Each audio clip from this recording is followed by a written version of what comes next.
Ito guys, magluluto na tayo ng ginataang laing o taro leaves. Yung taro sa atin, tawag natin balde, diba?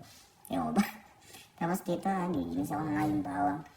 Ilalagay ko na rin dito yung sibuyas natin. Depende yan sa inyo kung ano klaseng sibuyas ang gagamitin nyo.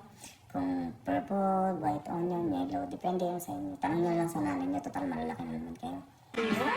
Tapos nilagay ko na din dito yung ginger, depende rin yun.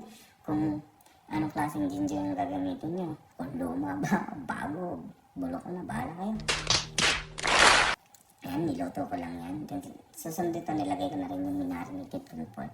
Depende yan sa inyo kung anong klaseng pag-marinate yung gagawin nyo.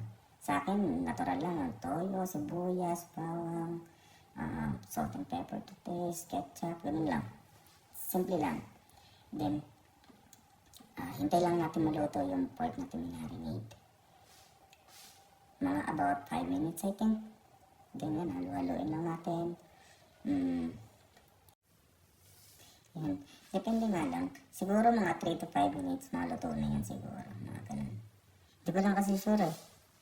Then, nilagay ko na nga rin dito yung seafood mix ko. Microwave ko muna yan kasi dito kasi sa Canada, puro frozen food. Need mo pang i-microwave, i-defrost mo muna yung frozen na food mo. So, nilagyan ko na dito ng salt and pepper to taste. Then, lalagyan ko din dito ng 1 kutsarang toyo.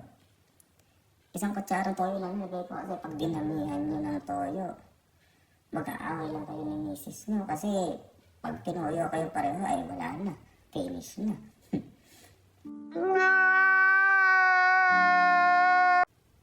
Then, lalagay ko na rin dito yung aking coconut milk. Depende sa inyo kung anong brand yung ilagay. Hindi naman mahalaga kung mahal. Depende na. Ang mahalaga naman kasi depende sa pagluluto. Hindi mahalaga kung branded ba yung coconut milk na gagamitin. Or mas maganda kung yung natural na buko. Yung kinayod na buko. Yung pinigaling sa mismo sariwang buko yung milk mo. So, namumulit na dito yung ano ko kaya hindi ko na natapos. Papakita ko na lang dito yung finished product. Sa halip na lalagay ko na lang yung taro leaves sa pagkakulo. Pero okay lang yun. Matakam na lang kayo dito.